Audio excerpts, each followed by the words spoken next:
As organizational leaders, working professionals, and members of a multicultural, multi-generational world, there is a lot of talk regarding diversity, equity, and inclusion, and the why behind it all.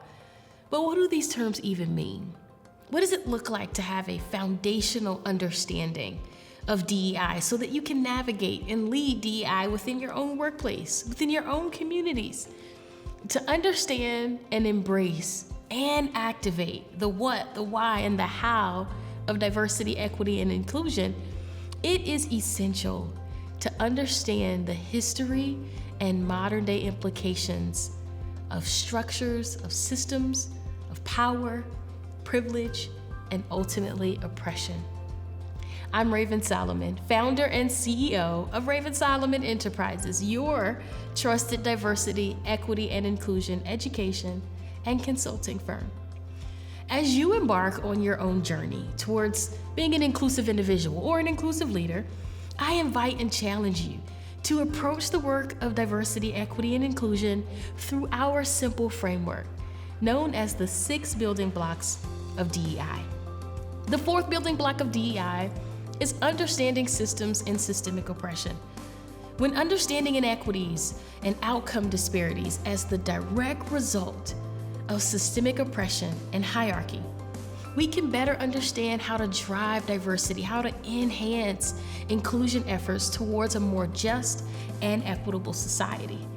While this might be the 4th of the 6 building blocks of DEI, understanding systems to be the foundation of the work we do in this realm of DEI is foundational to effective allyship and certainly effective advocacy. Societies in which we reside have evolved over centuries, shaped by intricate systems thinking and systemic construction. Systems thinking, by the way, is an approach that considers the interconnections and the interdependencies among components within a system to understand and address complex problems. It is not mere happenstance that communities with greater private wealth witness the presence of state-of-the-art publicly funded schools facilitated by local and state taxes. Similarly, the infrastructure defining a community, including its roads, its street lighting, etc., frequently mirrors its demographic composition. Statistically speaking, communities with higher proportions of Black and Brown residents, or those who are of a low socioeconomic status, often experience disparities in access to opportunities and safe neighborhoods. These correlations extend beyond mere coincidence. They are indicative of a connected relationship.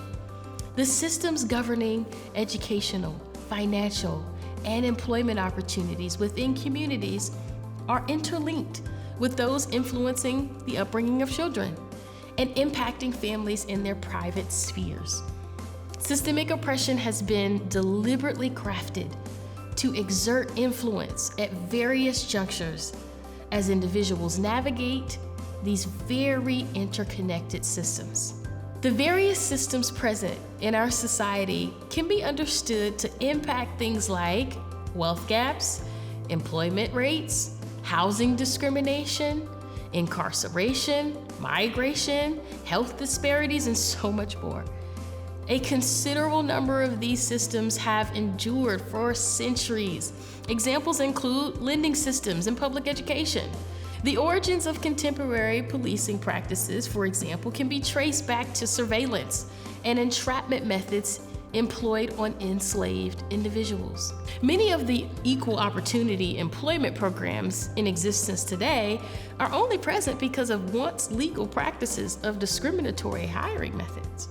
In our society, various systems contribute to the perpetuation of inequitable outcomes for numerous marginalized populations. At the core of these disparities lies many isms like racism, a deeply embedded tool of oppression that traces its roots back to the very foundations of our nation.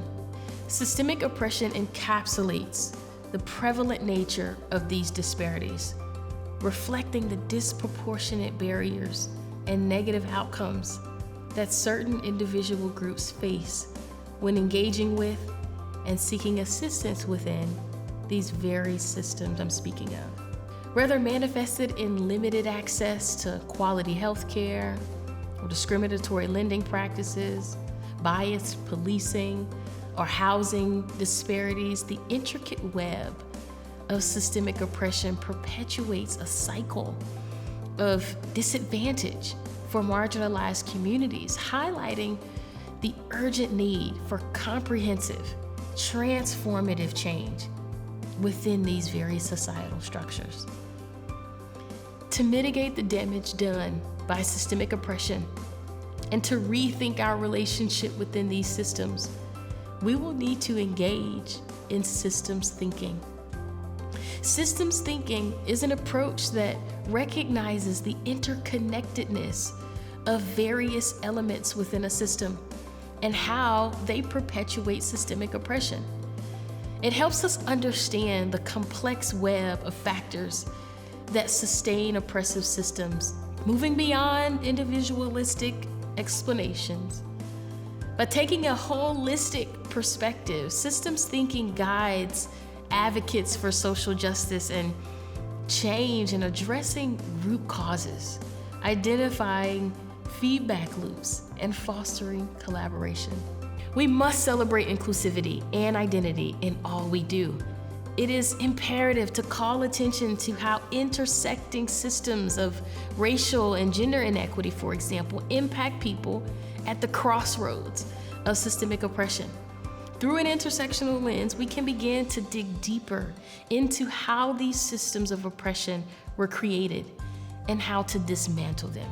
Exploring the histories of the diverse systems within society and the social oppressions they have created can be an uncomfortable and uneasy process. However, to liberate ourselves from these oppressive, archaic structures, it is imperative that we delve into their histories, understanding them comprehensively.